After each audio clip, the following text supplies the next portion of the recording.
Thanks for choosing this free Anfield Index podcast. If you'd prefer to listen to this or any of our other shows without adverts, then now's the time to check out Anfield Index Pro. With AI Pro, you can supercharge your entire listening experience.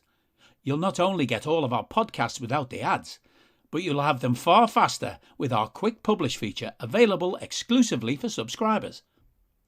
AI Pro also puts you in the heart of our sound studio, with an option to listen to many of our shows live and interact with the podcasters in real time as the shows are recording. Upgrading couldn't be easier.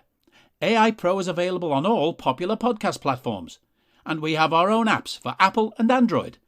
Just head on over to AnfieldIndexPro.com and get started today. Hello, everybody, and welcome to the latest Anfield Index Under Pressure podcast. My name's Dan Kennett, and with me to go through our 4-1 shellacking at the hands of Napoli, I have the full cast. I have the full A team with me. First of all, I've got our resident video analyst and pressing data collection guru, Mr. Daniel Rhodes. Good evening, Rhodesy. Good evening. I was hoping we wouldn't get the word shellacking in the context of a defeat this season, but this was about as big a shellacking as we've ever had under Klopp. Yeah, awful. Yeah, absolute shellacking. I was trying to think where I would escalate after that word, actually, to be honest, Rhodesy. I don't know what will come next.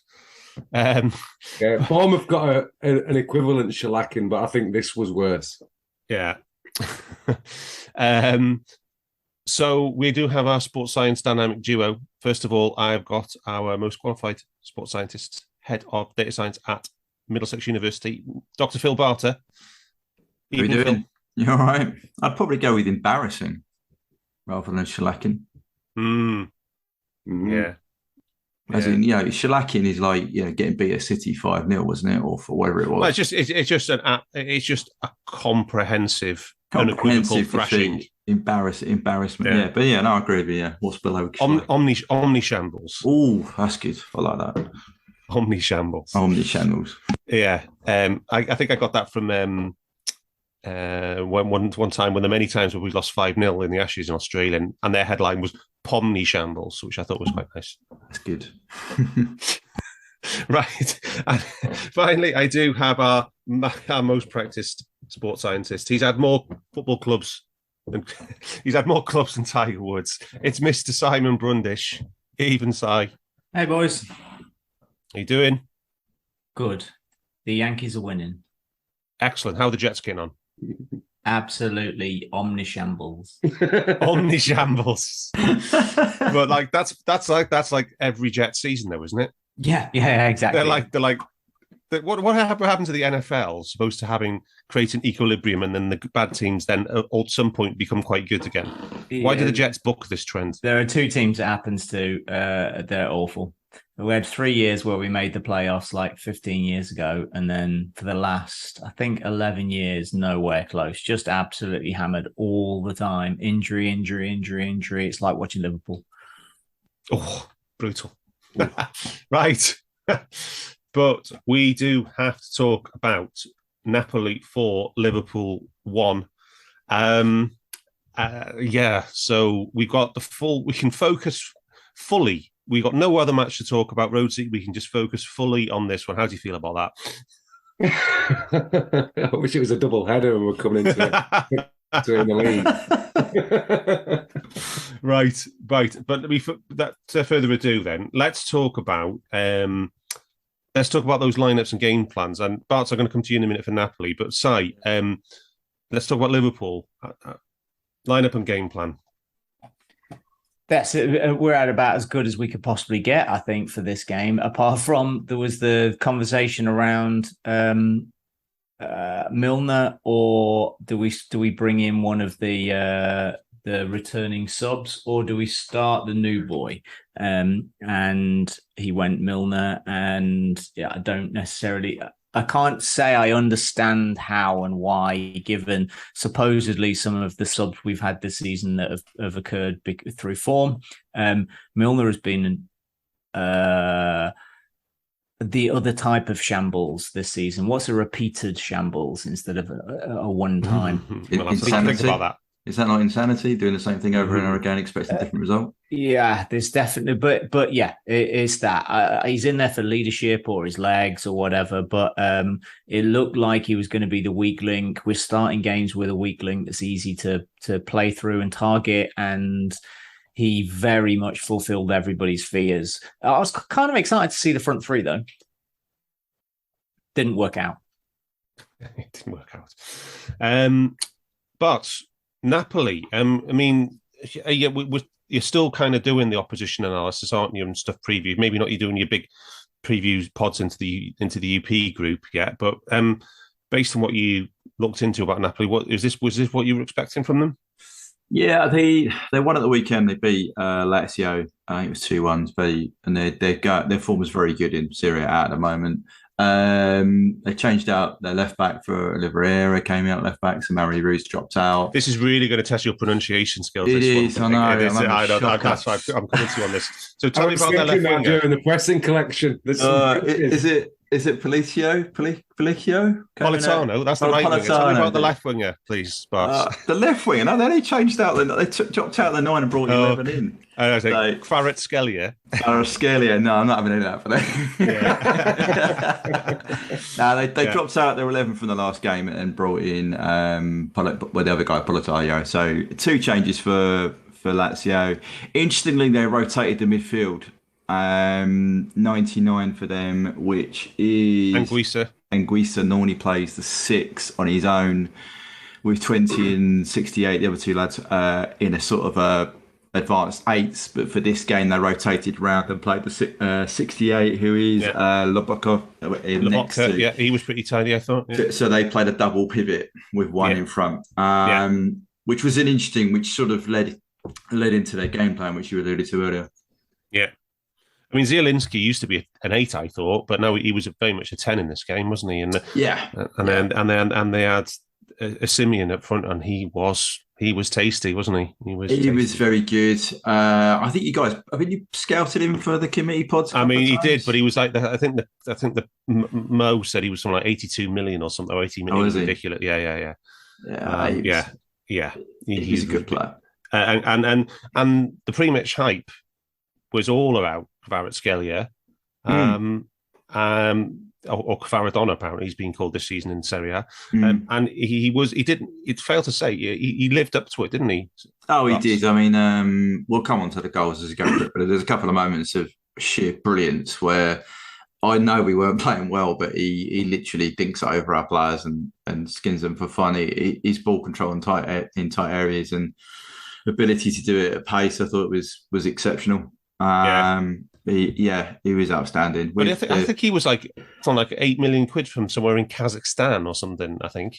Yeah, but this is Serie A, right? They don't have a lot of money, do they? It's like they do have to go and find these players. Like Zielinski was only 12 million or so when he went there. I mean, we were linked with him as well at the same time, weren't we? So it's sort of it's a collection of players, steady. They all kind of know their roles and jobs, and they get on and do it. And the guy up front, I was really impressed with him for the time he had. He clearly got injured. I don't think he was properly fully fit. They were discussing whether he was actually going to play on at the start.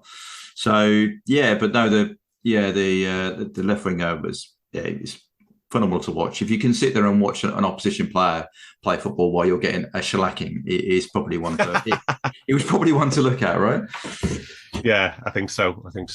Right now, Rhodesy. Before we go into the gory details, let's take that overall match summary. Yes. Arguably the worst one we've had. I know we possibly had a worse one against Man City in a COVID season or something, or maybe that Spurs 4-1, but I don't think it compares quite as bad to this one. On the shallow stats, the shots in the box, shots on target, quite even. 18-15 to Napoli, 14-11 shots in the box to Napoli, 9 shots on target to 7.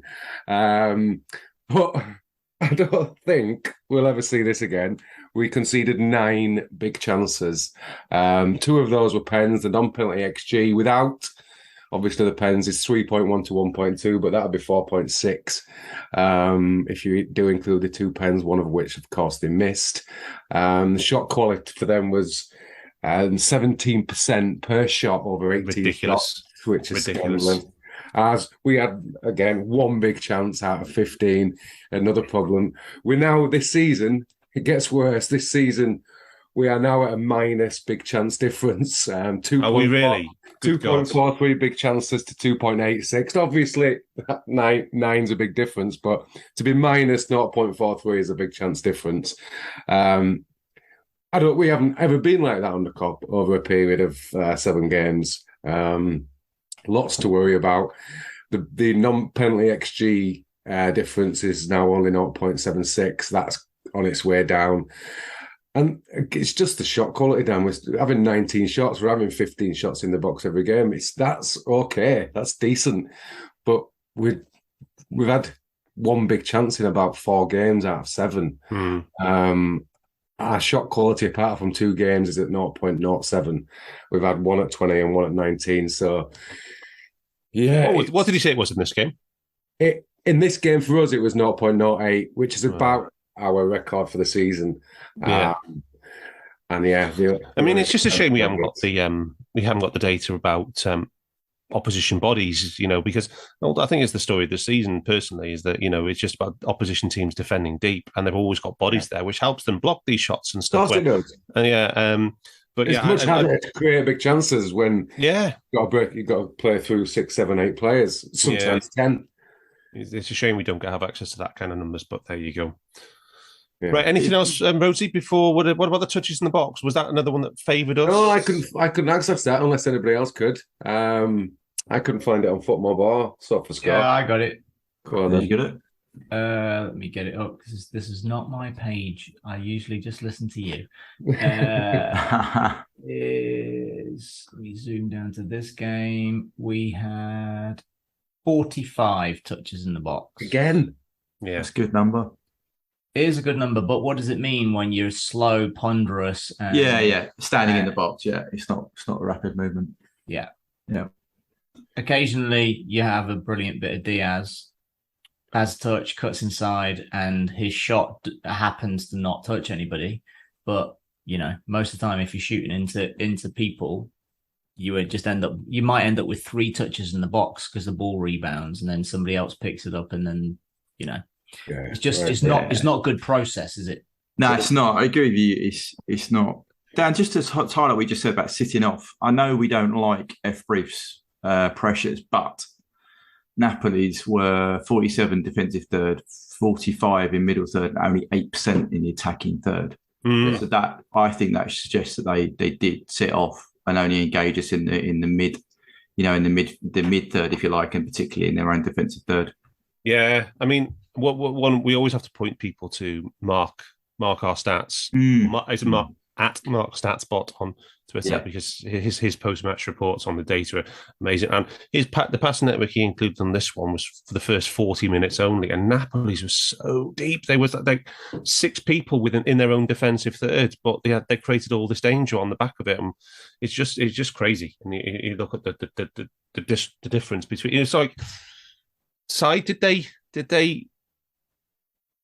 they know what we were going to do and just say, okay, we're going to let you do this. We want you to do this. And then, because when you do that, we're going to do this. Is it that simple? Yeah, I think everybody knows what we're going to do. Can I just point out, right, that the last 100 and let me just count.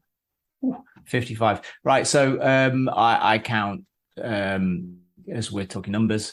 Obviously total touches, but also defensive third touches for the opposition, and as a percentage of their overall touches, they had 58.9% of their touches were in their own defensive third, which is the most of any opposing team against us, apart from Spurs since 2019, which was 195 games ago was the last time any team has had this volume of defensive third touches. They wanted us to attack them. They were actually actively seeking our press. Our high press is what they wanted, and they got it.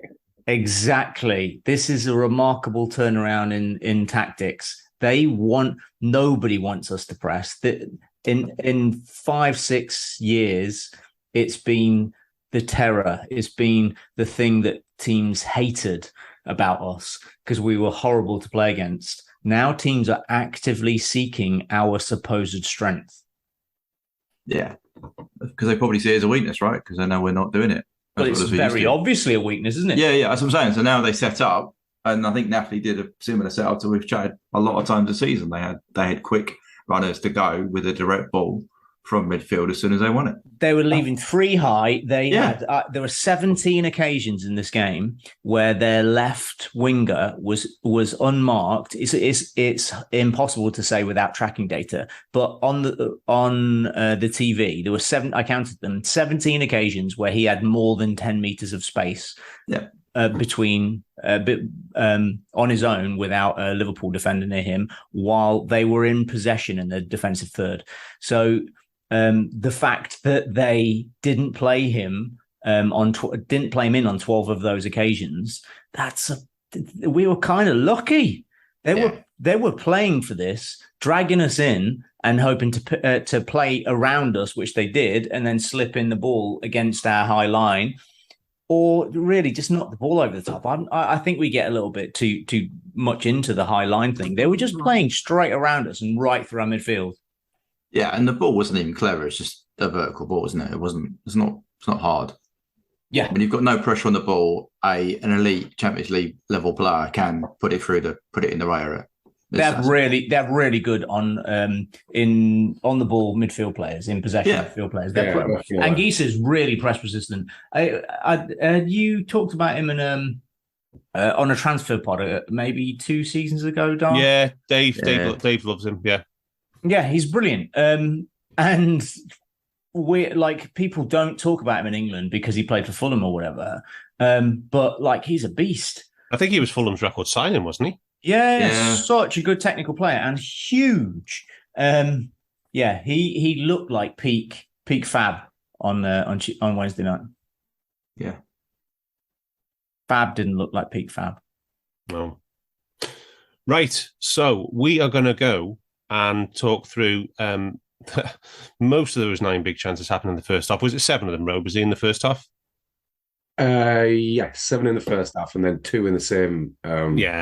So they had 7 in the first 47 minutes. Yeah. Or 9, sorry, in the first 47 minutes. Yeah. Right. And we're gonna look at these in more detail because the first one was in the very first minute of the match, Si. And it ends with Napoli hitting the post. Do we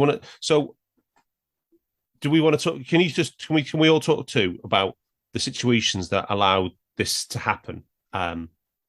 And the breakdowns on each of these big chances, because there's so many common themes, I think, across them all. But who wants to? Si, can you walk through the first goal for us? Well, I can. The first minute chance. Sorry. I'll let the other boys do it because I watched it after 20 minutes, so I didn't. It's good to analyse, but also you guys had the emotional feeling of watching it happen, and I didn't. Yeah, Rhodesy, because you collected the pressing data then on this one at the time, so there was a pressing fail in this move, yeah.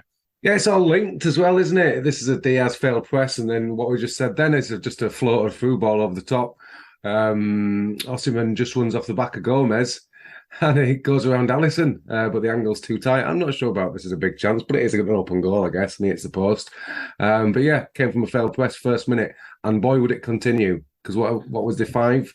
And it was just a constant theme. People jumping into early. I think Milner even tries to get to him and can't get close enough to be even considered for a failed press. And that happens twice as well. Yeah. I'm the ones that he does miss and fails on. I don't know who played the ball to Simeon, but Di Lorenzo, the right Lorenzo, but he had the time because of the failed press. He had the time, and then Simeon just sprung the offside running behind, didn't he? So yeah. Should score. You reckon he should? Yeah. For what he did later on, the other side of the goal. Yeah, I just thought maybe if he was because he took it with his right, didn't he? The angle was maybe. But maybe it was too early. I know it sounds really 45 seconds is probably too early. It's probably his first real moment of the match. But considering the angle he took the third goal, I thought okay, that's interesting. So Barts, talk to us about the move for the penalty, the first penalty. Did that come?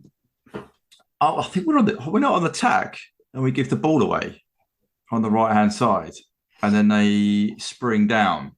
Elliott and Si commit too high. Yeah, they do play around us quite well with some nice one-touch landscape. One-touch play, and then they're into the channel. We sort of recover a bit, get a bit of shape. It comes across the box. And we spoke about a few pods ago about our defending being right. If you take a shot, like we're confident Ali can do this area. Yeah. Milner doesn't seem to follow that because this is the second or third game where he dives in front of the ball. United away as well. He dived in front of Sancho's shot and got a dummy. This, he dives in front of the ball rather than just standing, and it catches him on the arm, and it's a clear pen. It's just, there's no argument about it whatsoever. But it comes from a little bit of what we chatted last week. Poor pass completion, high up the pitch. They spring it around with some smart passing. We then get a bit of recovery, but then we're in kind of a bit of panic, not quite panic mode, but we're not set right in the middle, negative transition. They take advantage, take a shot, and Milner saves it, to be fair, because I think Ali might have saved it, to be fair, but it goes to the post. It's a penalty. So unfortunately, it's a bit of a lot of this comes from me, a foul press or us giving the ball away from. It was a foul press, Rhodesy, wasn't it? You get one to Milner on this one as well, yeah. Yeah, so it's a foul press, and it's also from us giving the ball away needlessly with a non-complete pass. So there's a lot of stories high up, and then they spring that negative transition with some maybe 1-2 passes in the middle of the park, and then they're into our third. Yeah. Okay. Do you know? There's one thing we generally don't like this statistic, but to use this statistic, but I think it plays a role here. Foul press, yeah. But when people are in negative transition, there is usually an opportunity for a tackle or a foul at that point. And do you know, in the game, we attempted 21 tackles in our half, and we won 4. Very small.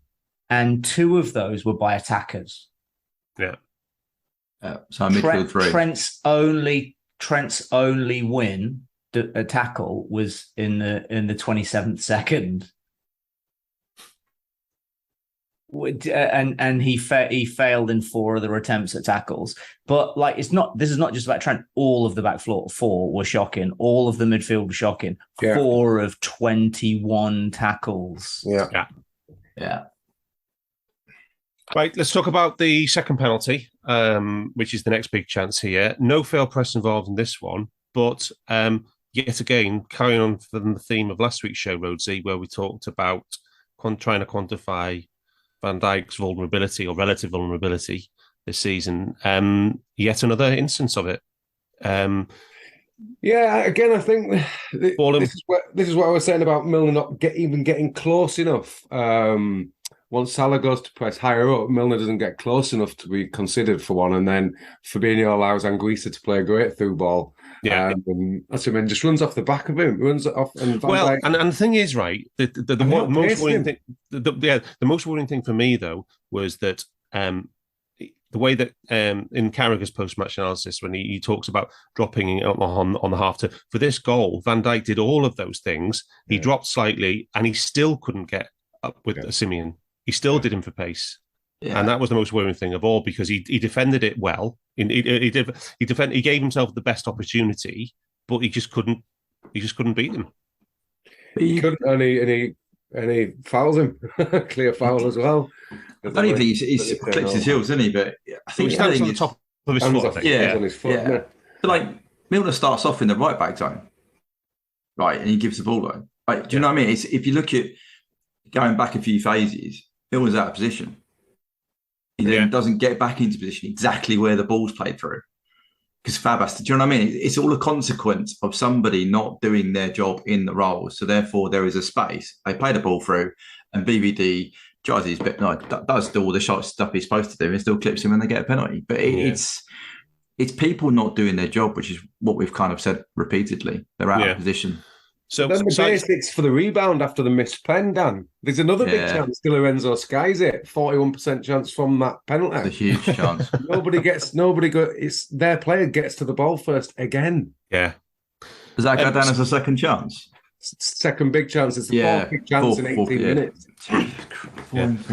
Yeah, because after Alisson saves it, yeah. So, Si, I mean, we had the technical problems last week, and you couldn't stay on the pod. But I don't know if you listened back and listened to our Van Dijk section. I did.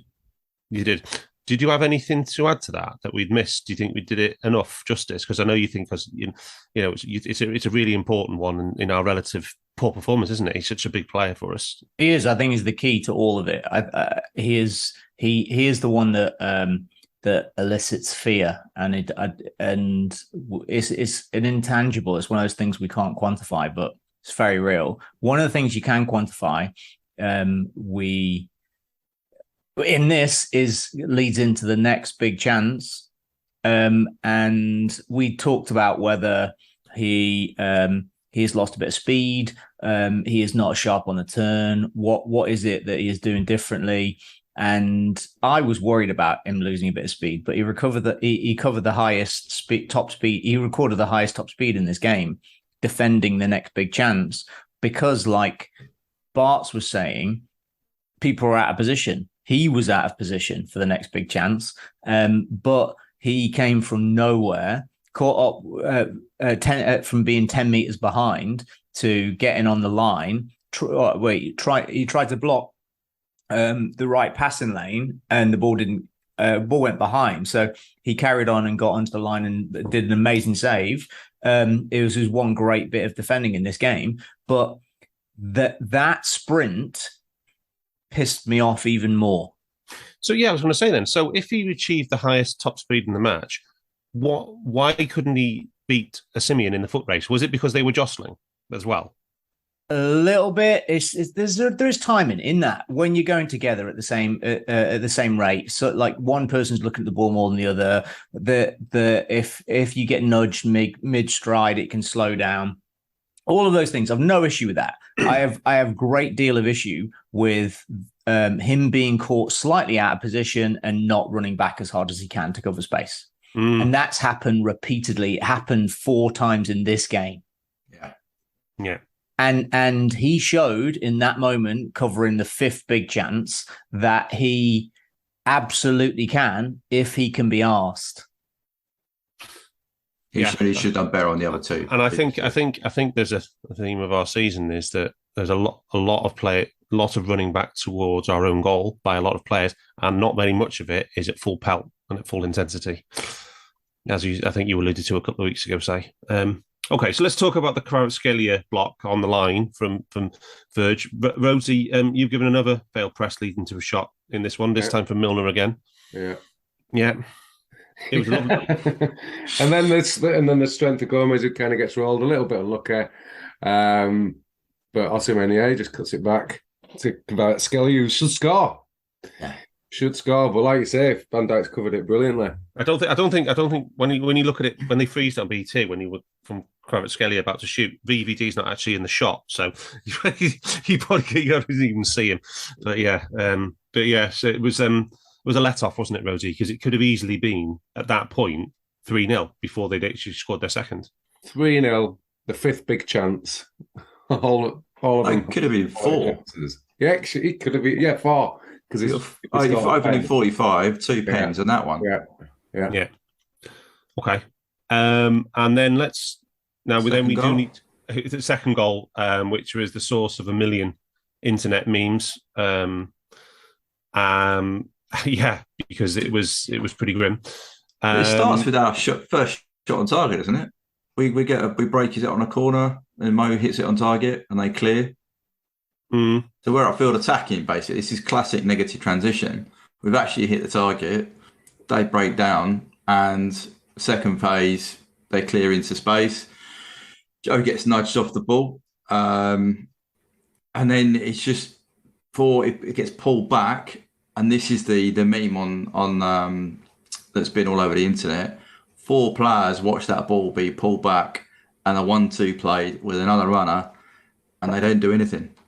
And the guy scores. It's at that moment I was like, "What is going on?" And this is where I said about Robbo at the end of the match, talking about mates backing each other up. There's 4 of them didn't do that. Yeah. Joe didn't do his basics, but the other 4 didn't help him out at all. Barts is right. It started from the negative transition after nice bit of play, and Trent in his new position faded the ball in with his left foot. Really nice through ball for Mo. The guy saved it. Then we really didn't change positions. It had the guy exactly what I said, the Georgian fella on the left wing in as much space as he fancied, and it had Joe picking the ball up. He had time. He could have laid it back. We actually don't know the position of Ali, and you also don't know what the other players are saying to him either. That's the other thing. So he could be being called left shoulder, and so he cuts right, or he could be being told to play it back. He could be being told to pass to Virgil. He could be being told to carry. You just don't know. There is without a doubt some communication going on, and he made the wrong choice one way or the other. But it's kind of by the by. The negative transition from our players was absolutely appalling. It could be used in a level 2 FA coaching course of the worst version of this thing that you're trying to get your team out of. Virgil was it made me want to puke. He is the best centre back in the world. He had one fella to mark while he was in front of him. He was marking him. As soon as the ball moved to the side, we had a bit of bad luck with the ball bouncing around off Joe after trying to get a tackle, whatever. Virgil didn't. He just allowed his guy behind him 3 meters completely unmarked, and then he made no attempt to clear the ball from the near post. It was shocking all round. But Trent got the most, obviously, stick from this because there are videos of him standing still, watching, blah, blah, blah. And I, obviously, like Dan, we're all big Trent fans. And often there is a clip on the internet and also picked up by the TV pundits where a player's been lazy.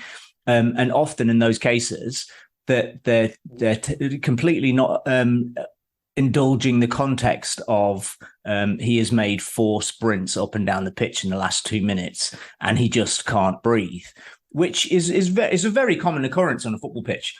So I ran the tape 5 minutes, and in those 5 minutes, Trent was stood for 56 seconds. He was walking for 2 minutes and 54 seconds. He was only above a jog.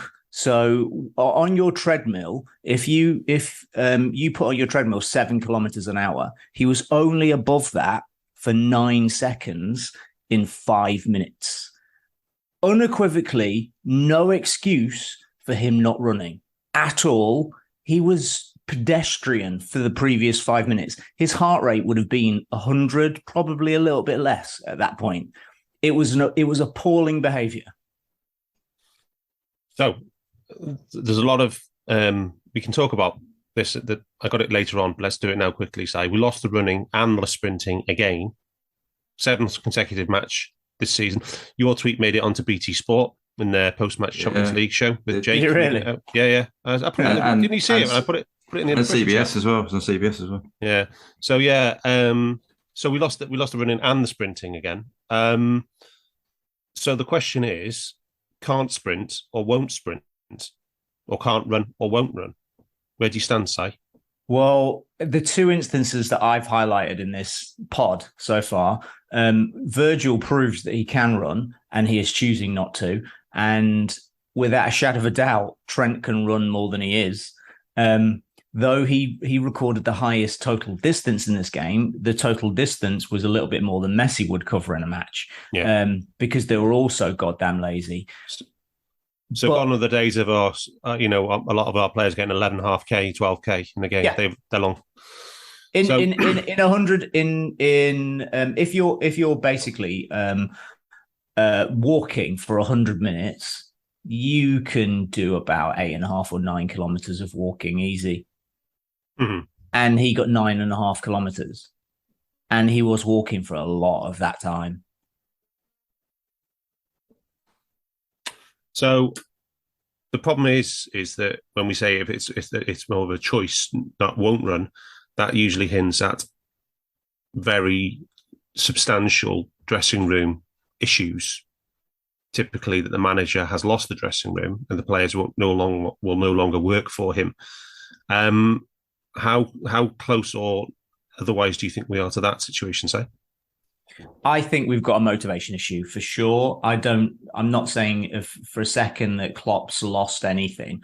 I'm saying it's really, really, really, really, really hard to be driven at the elite level of psychology of a heightened state of arousal that Liverpool have been at for 6 years.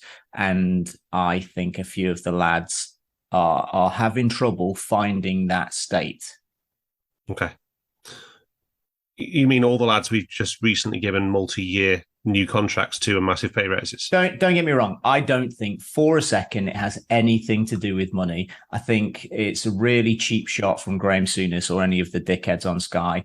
Like as if earning 250 grand a week is going to be any different to you earning 310 grand a week in how comfortable you feel about which car. No, I'm not saying that. I'm just saying that my worry is, as a fan, is that all our worst performing players are all the ones who've just signed very expensive multi-year deals and big pay raises. So, they're the ones who are the worst performers this season, other than Milner. So that's my concern. So your concern is that we've got lots of money tied in players that are on the downhill slope. Well, I don't know. I mean, it's 7 games, but we don't know if it's a trend or this is the start of a decline. Who knows? But maybe they can come back. But right now, I'm watching this as a fan, thinking, "Shit, these players, they are miles off it." This is what happens when you're on the decline. You have old players that are paid too much that you can't move. This is historically a Liverpool type of strategy, but I don't think one causes the other. Right, but we renewed most of these deals in summer 2021. That was the big summer strategy was tying down our very best players to new multi-year deals. Trent, Fab, Robbo, VVD, Alisson, and then Mo was the last one, wasn't he? Gomez.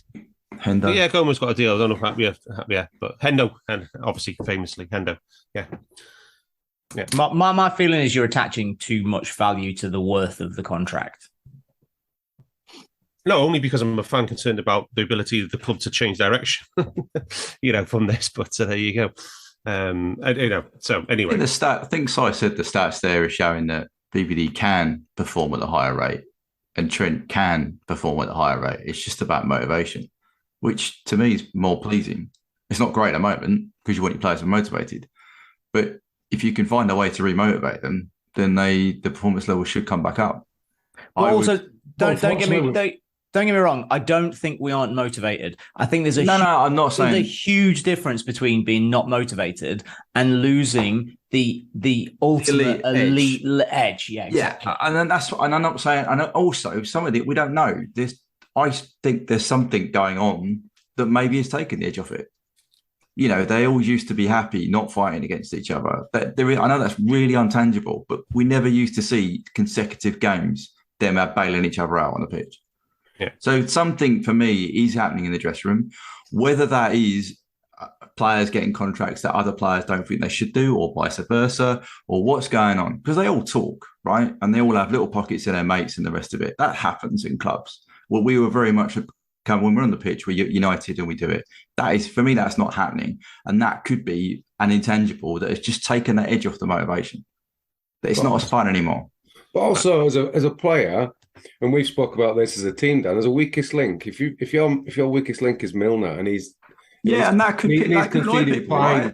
He's conceding 5 shots on not being able to get close enough or from making a really bad attempted press high up the pitch, and then leaves you all exposed. You're constantly covering for that shit. And he comes out after half time. What the fuck? Why do I have to keep doing this? I've just sprinted up the pitch, and now I've got to run all the way back. Yeah, true. Actually, let's just do that now, Rhodesy. Let's just do that now, Rhodesy, when we talk about Milner, because you mentioned Milner there, you brought him up. 11 pressing fails in 63 minutes from him this match. Once you factor in minute time played in a match, that is the worst single match performance ever. We've had players who made 14 or 15 fails in a match before, but they've played the full 95 or 97 minutes. This is Milner, 11 fails in 63 minutes and 3 fails leading to shots. It just that tells you somebody big chances. who cannot do what is required. And also in the highest part of the pitch. So this is the highest high zone press we've seen, Dan, for the amount of presses in the final in their defensive third, which they were doing. So it was kind of like they were passing it about with some quality technique, by the way. They are a really good side in terms of keeping the ball and the press resistance. We talked about Anguissa. But then it get to a space where Milner's got to be there to keep us in position to make an effective press, either in a group or just by himself. And he was making such bad decisions, as well as not having the legs to be able to execute what he's trying to do. And it seems so blatantly obvious. It's like, I've got in my notes here, I think it's 43 minutes, we're 3-0 down. You're thinking, just getting half time. And he is pressing high up in their fullback position on his side of the pitch. That is absolute madness and a stupid decision. Nearly half of his presses were more than and high up, right? 59.3 efficiency, Dan. Yeah. So Fab is absolutely exposed because he's got nobody. Elliott is also playing really high and wide. Yeah. So Fab is sat there where he's normally away from home in Europe. We're very used to, as Si kind of alluded to sometimes, we play a flat three sometimes very successfully. In this game, Fab on his own, trying to block 3 passing lanes. You mentioned him there, right, Elliott? Can you please explain to me what the Elliott role is and why whenever we see the average positions and touch maps, him and Trent are almost seem to be on top of each other? What is the plan for the Elliott role in terms of the midfield structure? I mean, as we've said before, the idea is to have good rotations between Trent, Elliott, and Mo, right? So that they can interchange. Mo starts from out, comes in, Elliott goes out, or Trent goes out, and they've all got ability to cross the ball into the box. They've all got ability to find the pass. And Elliott has to be high to be involved in that triangle. The part that I don't think Elliott is doing necessarily as well is the off-ball stuff, because he doesn't return to the position of in the right side 8 back in supporting out Fab. So he is supposed to be higher up to get on the ball, to find those threaded balls in behind, and also to rotate with Mo and Trent if Trent goes out wide. That's because he's got ability to cross the ball and thread the ball. That's what his evolution of the role to do, if you like. But as you noted, and as we often say when we get 2 different sixes playing, our right side 8 is played very differently. With Naby played it last season very effectively, and he was more of a false 9. Yeah, so he was still in the same sort of spaces, could have rotated, but he was offering a bit more protection centrally and not as wide. Therefore, distance to travel back wasn't as much. Well, right? I mean, Harvey's not going out there just of his own volition. He's not. He's told to. Yeah. Yeah. So it's a choice to push him that wide rather than say, when Kate has played that role in the right 8, he's played very high and central, almost with Bobby, as which makes a lot more sense from a gegenpressing perspective, and also B, from a negative transition point of view. I just don't why we would take a man out of the middle and like that. But then often Klopp talks about players finding solutions for themselves. So I don't, and I'm just hypothesizing that he does often say he relies on the player sometimes to find solutions. Yeah. Maybe he's giving too much emphasis on Clarby to find a solution rather than I know, and that's what I'm saying to you. Rather than saying to the teenager, "Look, you're too high and wide. Come in here, playing here." Yeah. We don't want to dig out the kid because he's been one of the better players this season. But it's just it's on the ball stuff, isn't it? Because it means Fab has to shift over, which means that with the problems we've got on the left, they're exposed even more. Because Fab can't cover that because he's got to come over and cover the space behind Elliott. So the way I see it is when you look at his, all his output for the season, and his and his average position, all the stats related to Harvey, he doesn't profile like a midfielder. He profiles like an attacker. Exactly. And that means that there's not enough in the midfield. But Si, any thoughts on the Elliott role to add to that? I think he doesn't do an awful lot of stuff tactically. I think his timing is out of sync with how we should play. I think his role in relation to Trent's is exactly why average touch maps and passing networks are flawed, because they look like they're in the same position because they swap positions regularly. So right. It looks like the same spot. I, like you, would like him to be a third man runner way more. I would like him to be a decoy runner way more. I would like the stuff he does on the ball to be more voluminous, let's say, and more frequent runs in down the side. His interchange with Trent is too much, and his interchange with Mo is too little. For how we need to, for our system to work properly. He allows Mo to just be marked, and occasionally we'll thread a pass at him and get. Sometimes there's lovely rebound passes between the two of them because he's got really nice technique. But it's always threaded into like a really, really packed space.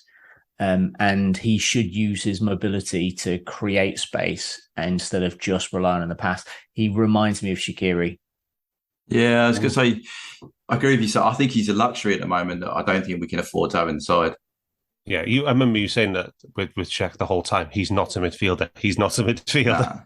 Yeah, I know Si doesn't like pass maps, but I put in the EPV ones that I do, and I put the first half one in, and you can see, as Si has said, that Elliott and Trent are pretty much on top of each other in terms of their position. But after half time and up to the Thiago Jota Nunes sub, there is Elliott is slightly more inside it. They're separated out. So I don't know whether that's a slight indication that he's had a bit of a chat to. But that their positioning, it's just not. I have to say, this is one of the things with Klopp this season. I don't get why he's specifically playing in there. Do you think there's a possibility here that we haven't really considered the trade-offs of doing this? That we thought, well, this is a great idea because it gives us so much more on the ball.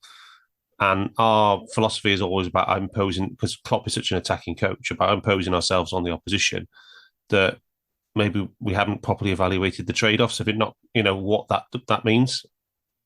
I don't know if we've not evaluated them. I think there's every chance that he is not first choice, and our first choice version of this is not fit, and they're going, this is the best we can do, and they've not modified the stuff around it to cope with it. I also, the more I'm around professional coaches, right, Pep is a little bit pissing me off. I wonder how much. I think Klopp is more removed from the coaching of day-to-day coaching than he was when he arrived, and that's fairly standard across. I think it's probably even good practice. Is he more of a GM now than a little bit, maybe? I think it's probably good practice, right? Because players can only take so much of the same messages. Yeah. But there is a thing I don't understand why, that you will remember back, if you can think back to like Italia 90, when all of a sudden England played three at the back and Mark Wright was a sweeper. But there was also that then it became really fashionable to play three at the back across the league with coaches that had no idea what they were doing and how to get the same thing out of their team, right? It just became fashionable.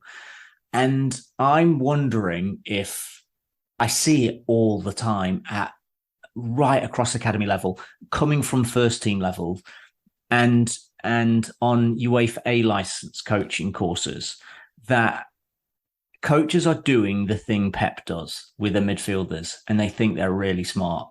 And Pep is really smart because he's invented a way to get the best thing from his team, from his players. That's what he's doing. And copying that isn't the best thing for your team, because your team can't do that thing that Pep's fullbacks do. And he wouldn't do that if he wasn't the best thing for those specific player skill sets. And there is definitely a fashion of this inverted fullback thing I feel like we've copied it, and it's totally unnecessary, and it's fucking ruining us. Amen. Final thing on the Harvey role. Rhodesy, come to you on this one because you haven't spoken on this one. Would you be happier, like me, to see maybe next time Harvey plays the role, just to see him stay more central and closer to the centre forward than pushing over and vacating the central areas? Maybe. I'm not so sure. Just looking at the pressing down, and this is something I noticed during the game. If you look at the efficiency of our right-hand side, you've got Elliott at 87%. You've got Salah at 92%. You've got Trent at 84%. That's not an issue. That's high. That's good efficiency. Then if you look on the left-hand side, which is where I thought they were doing a lot of their better build-up and then feeding the balls across or over the top of our defence, Diaz at 67%. Yeah. Fabinho at 71 when he was covering, and then Robertson at 55. Yeah. You know, in this particular game, I don't think it was that right-hand side pressing. Obviously, we've got Milner at 59 as well. Yeah, so it was more just a general discussion game, about but yeah, in general, Elliott, this season, you can see there is something wrong there, and as Si says, when they're not turning around. But I don't know how we accommodate him if he's central, because then isn't that going to create bigger gaps on that right-hand side? Yeah, I think his issue is on the ball, and then, like Si says, his positioning is a little bit naive, a little bit headless chicken at times. But yeah, you've got a young guy there, really young, coming into the side, and then you've got Milner on the left-hand side 8, and then you've got a kind of new guy in Diaz, and then you've got Fab covering, so he's made to look even worse, even though he's not on form as we know he is. So it's lots of little weaknesses constantly building up to cause even bigger weaknesses. Like we said a few weeks back, there's too much change, isn't there? There's too much change being going on at once. Just the last one on Elliott, just on FB ref on their defensive actions. Elliott has actually been dribbled past the most in the Liverpool team this season, even more than James Milner. So Harvey's been dribbled past 9 times. He's attempted 11 tackles. He's only won 2. That's in the Premier League. That's only in the Premier League, though. But yeah, Milner's at 2 out of 10. Harvey 2 out of 11. So he's actually the worst. Yeah. But that's kind of the problem, isn't it? It's because he's in the area. You're asking Trent to be more advanced, and the guy in front of him is getting dribbled past. Yeah, which exposes even more to negative transit. Do you know what I mean? It's sort of you want. And personally, I'd take him outside, but if we had the opportunity to. But that doesn't even count the times like the 4th goal where the guy that scored was his man, who he was goal side of in their half, but just let him run straight past him into this gargantuan space because Trent had to be cognizant of the guy who is a fucking genius on the left wing. Yeah. It's the non-engagement, isn't it? You don't measure an event that doesn't happen. We always say that off in defending. That is the stuff with Elliott. You cannot record, but it goes on. So I've just added in. I've just done all comps on FB ref, and Fabinho's actually got the most dribble pass with 10 now. So he's 6 out of 16, and Harvey's still 2 out of 11. But he has the C to mark Fabinho. Yeah, absolutely. Right. It's impossible can we talk about how shit James Milner was? Yeah, let's do the third We're goal. not. let's do the third goal and bring that in again. So the Simeone goal. Do you want to walk us through that, Si? I need to find my note on this one. I wasn't keeping up. This is where you start us off, Rhodesy. Kvaratskhelia flicks it past Trent with a lovely bit of skill, and then kind of outmuscles Gomez. Although I think Gomez is slightly unfortunate, but he does just put his arm across him and barge him off, and then just a nice cutback. Is this the one where BBD's not marking Simeone?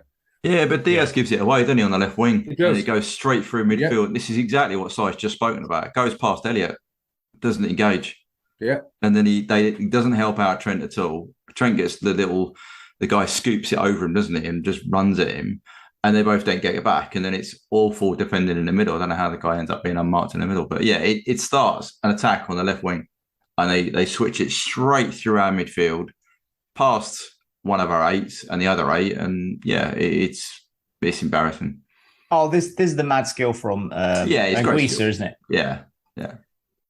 They preceding this, they had 19 passes and had the ball for 1 minute and 10 seconds, and they broke down the left, and we had a tackle, one of our 4 actual successful tackles in their half, but they retained possession and quickly recycled it back through their right back, because that's basically their playmaker like ours, and then pop free on the left, and roasted Trent, who it was sometimes there is a player not playing very well, but then sometimes that bad player not playing very well is playing against a fucking hell of a player who is absolutely on fire and needs some help. And when the narrative is Mo Salah doesn't track back, which had been for a couple of years, that would be in this game, because he was getting absolutely no help. And we all know it's not Mo's fault. It's not his job to do that thing. It's the right side of 8 to do that thing. Or it's Fab's job to do that thing, depending on who the midfield structure. But when the midfield has a 10, it can't be Fab's role. It has to be the right side of 8. And he was nowhere. Very often, the left side of 8 was nowhere too. And they would be nowhere hanging out together, holding hands. This is what happens with that. It was awful. Napoli were great, but we were to Napoli what Arsenal are to us. Oh, savage! Yeah, savage. That's savage. the seventh big chance in 44 minutes. Right, it's a drop mic moment. Yeah, right. Now, after the game, Klopp said, we served the second and third goals to them on a plate. And then he responds by basically hooking Gomez, bringing on Matip, potentially moving Harvey more centrally from basically what you look at from the actions that have been collected by Barts. Rhodesy, let's finish off the grimness with the final 2 big chances here, because, after you can imagine after just going in and getting an absolute hairdryer from the manager, then they come out and concede a really, really bad goal. More failed presses, more easy through balls, more cutbacks. Matip doesn't even get to block the cutback. Trent can't get close enough to Salinkis to block in, does try, saved by Alisson, and then it just tucks it in from nowhere, to flicks it over him. I mean, it's literally everything that was going on in the first half just carried on as soon as we changed it. Do you know it's the 11th big chance we've conceded this season from a corner? Yeah, because we were out a corner. Our own corners. That's corner. So worrying. That's one of the things that was most worrying about the intensity thing, isn't it? Side that. It used to be. Do you not remember sitting around going when the opposition had a corner against us? It was like us getting a free kick. And oh my God, it's just the opposite. It's just nobody gets back. We don't protect well. And there was a period last season in the first 2 months where you were talking about all the time, boys, about how we were scoring from second phase corners. It's because we were so hot on the edge of the box. And now we are we're appalling. Yeah. Our positioning, the speed with which we react, but then also when one person reacts, nobody's covered their space. So they just get played around. It's negative transition is absolutely buggering us. Yeah. Darth, didn't you put in there that he had something like 5 seconds on the ball before he playing it? Yeah, and I think it was much about 3 actually, but it's still it's far too long. The line's up. We're completely wide open, and no one's gone to him with any pace. Oh, and also I need to say, Rosie, I know you made a lot of highlighted a lot of errors there, but you didn't include Joel Matip played a different defensive line to the other 3 people in the line as well. It was like fucking 2 meters different. Oh Jesus! Anyway, there was 2 runners from deep, though, wasn't it? It's not. And the one I feel most sorry for is Alisson, because he makes a fucking good save. He does. And then BVD still jogging back. Could have got there. That's exactly what I'm saying. But Ali saved the penalty, and he's still got a 6 in this game. I think it's the most outrageous. Yeah, he must be just absolutely fuming. Yeah, he did do a lot. Ali didn't do anything wrong for me. He's literally done everything that he could have been asked to. One in the first minute when I think he commits too early for that through ball from. Yeah, he just send him wide, doesn't it? Yeah, in a band of poor players, he sort of he stood out a bit as being half decent. But that overly aggressive approach to coming out for a through ball, it actually saved us towards the end of the first half as well. From what would have been a really easy pass from their right back to their left winger, and he got it like probably 10 meters too far forward when he had you could have made the pass, and Ali was just properly on his toes and sprinting out and got it almost on the halfway line. Yeah. So swings and roundabouts. That's how he plays. He has to because of the function of our team. That's how it works. He's doing the thing that he's supposed to. Nobody else is. Yeah. That was the header, wasn't it? Sorry. Yeah. You talking about? Yeah. Now, James Milner. What was it? James Milner. And it links into what you've been talking about before about the intangibles, about something going wrong in the changing room. And I posted on Twitter the previous worst away game in the Champions League for us was Real Madrid. Naby got lifted 2 minutes before halftime, dragged off at the Bernabeu in front of the world with 2 minutes before halftime. At the time, I said he would never play for Liverpool again. We had this discussion. He somehow managed to redeem himself or Klopp to him or something. But the relationship can't possibly ever recover from that, like properly. You're never going to get that level of trust back. People are like, oh, it's Klopp's choice. He's allowed to. But these are humans. There is a level of humiliation. And that is the most you can be humiliated. And at the time we discussed whether or not his performance deserved it, there is nothing about James Milner's performance in this game that didn't deserve at least equal to Naby's treatment. Statistically, it's not close. Naby wasn't even remotely as bad as James Milner. In terms of, I've done a comparison in just our sheet as from our pressing data. Get what I first went through. I literally put him into my match day sheet. So Naby only had 25 touches, but he got dragged off. He played 43 minutes, and Milner played 63. So Milner had more touches, but Milner's passing percentage was 85%, and Naby's was 89%. The possession control, Milner's was -6, Naby's was -3, which is fairly standard for a midfielder. If you remember, Hendo last season was I was busy shouting at him for a -6, the same as Milner's, but Milner's was in 60 minutes, which is just so he's on for a -9.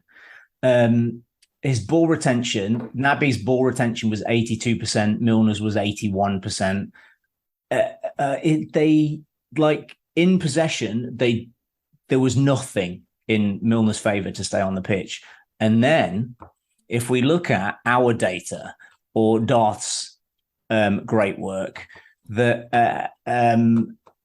Naby made 12 presses. No, Naby made 15 presses in Bernabeu, and he won the ball or had a positive effect on 12 of them.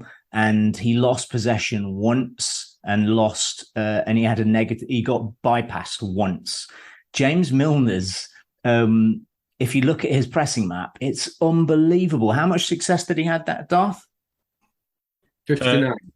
59%. Efficiency. 59. So you're looking at 90% against 59. Yeah. And one of them gets dragged off for his impact off the ball. And gave away a pen. Yeah. Like it's you can't even compare these two. One was one of the worst performances in midfield under Klopp. Yeah. And the other one was weirdly picked out of a bunch of lads who none of which were playing particularly well. And he actually did one good thing in the game. So that Naby is going to have friends in that dressing room too, that are going to be aware of how unfortunate it was and what it did to the relationship. That's not a good thing. These are people like it's my feeling that this is not just Naby fans going to pick on this. People are friends. People like a meritocracy, and we are very much not seeing the meritocracy right now.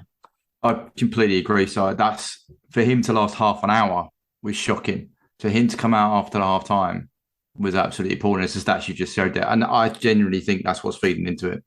I genuinely think that's part of the reason why he's like, I ain't running back for that. That's my opinion, I know, but I just think, how can you let a 36-year-old come back on the pitch with a performance like that at half time, and you've humiliated one of the better midfielders we've got at the club the season before, or 2 seasons before? I just think that's a really, really poor man management. The worst I've seen Klopp in his tenure. Right. Let's move on. Rhodesy, let's do a little bit on the pressing, because you collected this in my forensic detail. That must have been fun for you. The worst one I've ever collected. You think so? Oh, not even close. That first 50 minutes. Right. And then even the last 40 was because they're just... But even then, you collected, right, you collected Man City at home last season and Man United away this season. Yeah. You saying this was worse? Absolutely worse. Okay. What was even more frustrating was Thiago came on and did, I thought, brilliantly. It's just a different level. Yeah. Pressing. 13 successes out of 14 in such a small amount of time. Yeah. Yes, Dan, it was... There was more intensity in this one than I've seen. But there's a difference between having more intensity off the ball and the absolute shit show of not being in the right position, not backing up as groups, not there were chains, but the efficiency was bad. 13% percentage in groups, 5 shots conceded from failed presses, the highest. Maximum chain of only 4. Yeah. Virtually nothing created. Point no. This has been it all season. We are creating nothing from pressing.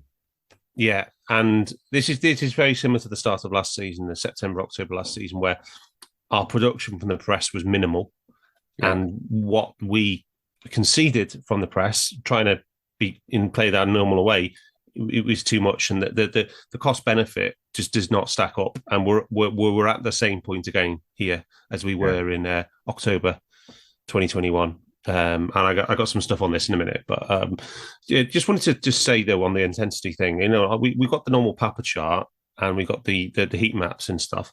And on Rhodesy, if you didn't watch the game, you just looked at the data on the image and the visualization, you think, well, that looks okay on the face of it. That looks pretty good, doesn't it? That's the importance of digging a bit deeper sometimes on the face of it. Yeah, it does. It's a high volume. It's all in their final third. But it's something Side touches about all the time. It's the opportunity. And Napoli just came out in this game and said, come on then, come at us high, because we're going to just pass it around you. We're going to make you commit. We're going to play through ball after through ball after through ball. Yeah, we're going to find the weak link. Chance after big chance. Yeah. Yeah, find exactly the what they did with clinical efficiency for 45 minutes. So we were ultra aggressive, I would say, in this half. 49% of all the pressing was in the Napoli third. That is very, very aggressive, even by ours. Even when, remember, this is comparing to all other Liverpool matches, so that's bad. We had 3 shots from pressing, all low value, including the Diaz goal. So 0.13, that tells you something as well about the type, the opportunities that we were getting. But the main things the red flags on the dashboard of the pressing efficiency is really bad, and we conceded 5 shots from pressing. So we had a net -2 on shots, Rhodesy, right? And that's even before you even consider the expected value of those shots. So and also before you even consider, there was some times where Milner wasn't even getting close enough for me to call it a failed press, but he was trying to. Yeah, but he was still out of position. Yeah. And then you've got players, and this is what we're talking about with Napoli. You've got Anguissa, 65% target efficiency. You've got that's really 79. Good. That's really Lorenzo, good. they're right back at 63. That Maradona at 68. Kvaradona. Simeone, when he came on, only 50% of the presses we had pushed him back or won the ball. So what you're saying is that they have got some good press resistant players as well. But they've got good resistant players, but we made them look really good at being press resistant by not pressing in groups. By pressing, if you press on your own, when there's a load of space and two of their men have pulled off into more space, it's so easy for them to either dribble past you, which we've talked about with some of our players, or knock it straight past you, just curl it around you. Yeah, because there's so much space either side. Yeah. Exactly. So I think the biggest story though is the fails, pressing fails. So we had the most pressing fails we've had in a game. The record was set against Man City at Anfield last season was 69, but that was the most since 2017-18. So this is the level of pressing fails in this match that we saw. Now, there was Rhodesy. I got two matches for you that were very, very similar to this one in terms of fails and efficiency. So first of all, we got the group stage game at Paris Saint-Germain in 2018-19. Yes, remember that? Well, yeah, we had a 76% efficiency with 43 failures, and the Barcelona semi-final first leg in the Nou Camp, where we had a 76% efficiency and 46 pressing fails. This passes the eye test. Yeah, and both those games were heavy defeats, weren't it? It was 3-0 to Barcelona and 3. Yeah. Was it 2-3 3-0 3-1 to maybe 3-1 to PSG? Yeah. So they were heavy defeats as well. So this game did profile quite like them. So as we've already said, if you look at the trade off again between possession wins and what's conceded, so Milner had 11 fails in 63 minutes. The most high value presses from any of our players was Harvey Elliott with just 6. Yeah. So that's a massive difference there. The trade offs do not stack up in our favour in any way, in any single area in this match. And the way I would say is that we you look at those vids, right? Look at what we tried to do, right? We really, really tried to get the band back together and do the thing again that we used to do, that we became famous for, and we really tried, but we just couldn't execute it. We just couldn't hit the right notes, and we just couldn't. It was like everybody knew what they had to do, but none of them could actually do it together. So the way I'd say it is that imagine if you got a ticket you go to see the Beatles in concert, and then you get there inside the stadium, and then actually it's the bootleg Beatles.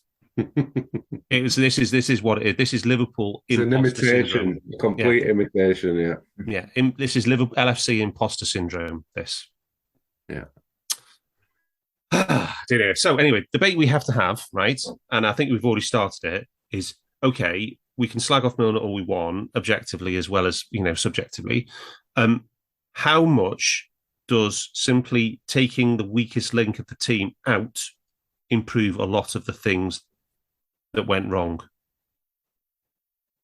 Si. Go on, but no, Barts, you were going to come in. Barts, go on.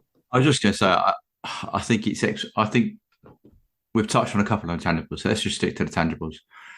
As Rhodesy said in the past 2 games, his ability to actually get to the ball, to make the press, to even be recorded as a failed press is lacking. So I think if you take him out and you put someone who can physically do what we need to do, I think you can expect a performance improvement. I also think that taking out a 19-year-old kid on the right and putting in a more stable shape would allow us to have some stability in the middle of the park and allow us to stop the negative transitions as much readily as they are happening.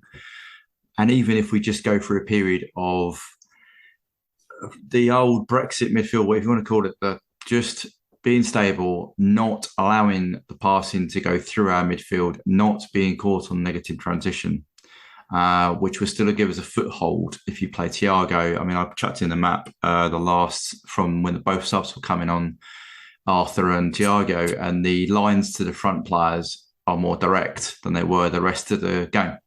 The rest of the game, the linkage with the front is either out wide or non-existent. I mean, Núñez, I think it takes to the final a little bit to actually get a connection of 4+ between another player. So I think that shows you that if you have, particularly Thiago, I thought was in the right, particularly high on the ball, looking to play penetrative passes into the box. And we did. And Si's point earlier on is right, though. You've got to have movement in the box to make use of those touches, but you've also got to have the player to find the pass. And I think if you can take both 8s out and put, if Thiago's fit to be one of those, and if Arthur's the man, whatever else, and it provides stability in the middle to block the passing lanes, allow us to get more direct passing into the front players, I think we would see a turnaround in performance, because at least they'll be able to complete the physical that we need.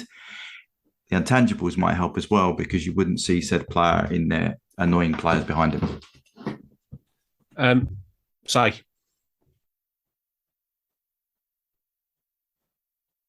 What's the question? If we take out the weakest link, how much improves, addition by subtraction and all that, just by removing the weakest link, and how much is more? I think in this game, than that. In this game, you're talking about one weakest link, aren't you? But we're changing which is the weakest link regularly, and we've always got we seem to have a very, very obvious weak link in a lot of our games this season. Taking Milner out, replacing him with Thiago, like that is. You're replacing an old dude and replacing him with the best midfielder in the world. It's going to be exponentially better. His possession control in 30 minutes was 7 better. That's massive. He doesn't lose possession when we don't have control. He doesn't cause the negative transition in the first place. If he does, he goes and gets it back straight away. He's the best tackler in the team. He's the best, actually better than Fab intercepting the ball. He is the best passer in the club. Both feet. He controls the tempo so that we force, where it enables our physicality to be imposed on the opposition because the back door is already closed. Playing him instead of anybody is making us better. That's the bottom line. If we can sort other stuff out around that, I said all along that Harvey can't play in the same team as Bobby. That's a problem. I don't think Harvey is that much.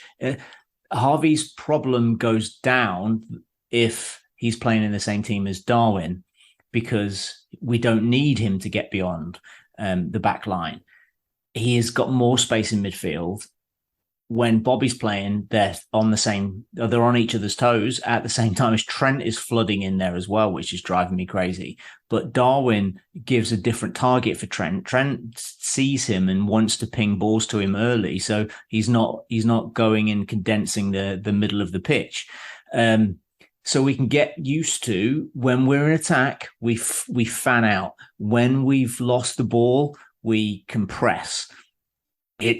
It's how we've played since the beginning of the Klopp evolution, and we're doing it in reverse. We're playing really narrow when we've got possession, and we're spreading out when we haven't, and it allows big gaps against us. Thiago is a big antidote to that, and it's about partnerships. And I'm less worried about us having an awful season than lots. But I am very worried about us going on a huge run that can push us towards a title. Quick one on options then, for options on how to fix other than Thiago. I heard Jones has had a relapse. Is that right? Si? Yeah. So he's going to be out for another 5 weeks probably. Okay. Is this growing pains? What is this? Kind of. Yeah, it's an old atypical football. It's an old typical footballer's injury, but it's from usually when you're 15, 16, 17. It's not usually when you're 22. Right. So it's a little unfortunate. Stevie had it, but he had it a little bit earlier, and hopefully he can get over it, and he can be a controller. That's the bottom line. We have no control, and he can do it. So other options to fix: Naby Keita, left out the Champions League squad, called up by Guinea. What's going on? Naby's not playing for us. Let's stop talking about him. Arthur's the guy. No, Naby's never playing for us again. So you think there's a serious chance that Keita actually plays for Guinea? Yeah. Right. So hang on. Are you saying that he has to move? We denied him a move, and now we're not going to play him. Are you seriously suggesting that is what's happening here? Dan, you know the rumours as best as I do. He got offered a contract that was... We're professionals. Everybody involved should be professional. That they get paid a huge amount of money to do a job. He should do. I think he did the same course of action that Hendo did. Hendo got a contract, he didn't. That's outside looking at what's been reported, what's been rumoured. So I don't know. I haven't got the inside track. But so it looks to me, I don't think he's injured. I don't think he's injured. But all right. So you think he's going to go to he's going to go to Guinea, and you think he's going to play? Personally, that's what I think will happen. And if that happens, then it'll be very interesting press conference Klopp. Okay, Rhodesy, what do you think about Keita? With Guinea, I can't even comprehend how a player could be, how we could have such issues in midfield and have a player there who might play for his national team. And I get all the points about how he's been treated, but I still think that everybody, including the manager and him, need to get in a room and sort it out, just even if it's just till January, and use the skills that he's got. And I just incomprehensible to me that is someone either one refuses to play or one a manager refuses to play him. Yeah, I was going to say, if there's anything to come out of this break, I know that's your last item, Darth, I'm sorry, but I would say this allows us to have that conversation. Yeah. For me, that is the one big positive we could get out of this break. Be professional, Rhodesy. Yeah. Sit down, yeah. But I think both sides, Darth. I don't think the club's done it well. I don't think either side has done well here. But this period of break in the league, for me, allows time, if you want to be professional, sit down and go, look, he's too good a player to sit out. We've got a problem. Let's get him involved. If they don't, then fair enough. That's the back that both of them have chosen to do. But okay. Just on Artur, I mean, I don't know if it was just me, but I didn't think he looked anywhere near ready. No. Again, you've got this break to kind of try and get him ready. The past match shows he played very deep. He played deep at the Fab for the last period of time he's on. So, he didn't think he looked ready. But, in his defence, how do you come on in a game you've been absolutely... No, I'm just saying, I agree with that. I'm just saying he didn't look ready. In what way? I just thought he looked off the pace completely, even by the rest of the team standards. I don't understand how that can happen. He's played literally on that pitch against that team before and done all right. I'm just saying, I just didn't, maybe I should just stick to the stats instead of the eye test, but I just didn't think he looked very good when he was on the pitch. He didn't look ready to me. He had half of Milner's touches in less time, right? He had 6 final third touches. Do you guys think he's an option then? And we're talking about options to fix. Yeah, I do. I think he has to be. And if there's a club you find someone that's not an option, then you've failed again. No, but what I'm saying is that do you think he's going to be potentially ready to start the next game against Ajax? I don't understand what he's not ready about. Okay, that's fine. All I want you to say is, I think he's ready. No, I'm not arguing with you. I'm not arguing with you here. That's not my point. My point is, if the alternative to selecting him is the things we've been watching, we already know this is not working. Yeah, that's true. Yeah. So what are we fearful of? Yeah. I genuinely, I play both of them. The two that came on, Thiago and Arthur, play them in there with Fab and go for it. But you were the first one who pointed out that Klopp always picks the oldest player available. He always picks the most experienced player. Yep. Yeah, but he needs to stop doing that. Genuinely, he needs to stop doing that. Yeah. Because it's cost him how many points? Yeah. We've lost the first Champions League game for him. No, but it's not just but every time there is a choice between youth and experience, he sides with experience. Yeah. But that is Klopp's default. That is his default. Yeah. Apart from Harvey and Goetze and Trent. Yeah, but who's Harvey being chosen over though? Naby. But I'm saying that Keita is injured. I'm saying he's got a hamstring injury. Fair enough. We'll soon see what we do. Yeah, I think he's actually injured. So, but anyway. Okay, Rhodesy.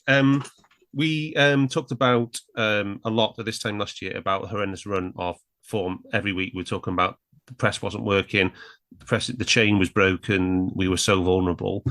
That run kind of mainly covered Brentford, Porto away, even though we won, Man City at home, even though we drew. There was an easy game against Watford, very traumatic away game at Atletico Madrid, where Naby Keita again got slaughtered, despite being the best midfielder of the three. And then we had Man United away, which was fun. And Brighton at home, which was another tricky one, and then the West Ham defeat, which wasn't that much to do with the pressing. But Rhodesy, point is, then we had an international break, 2 weeks, and we'd largely addressed all the issues after that international break. Yes. I think the issues this season are a bit more injury-based, or I'm hoping that they are, and that the undercookedness of the players that have come in weren't used to what the possible approach was going to be, weren't up to speed on how they would need to perform, and this break gives us a chance to address those issues. Also need to address some issues with players in terms of seemingly at times their effort. Just be really honest with each other. Just have it out, talk about it, work on it. Klopp needs to get more involved on the training pitch.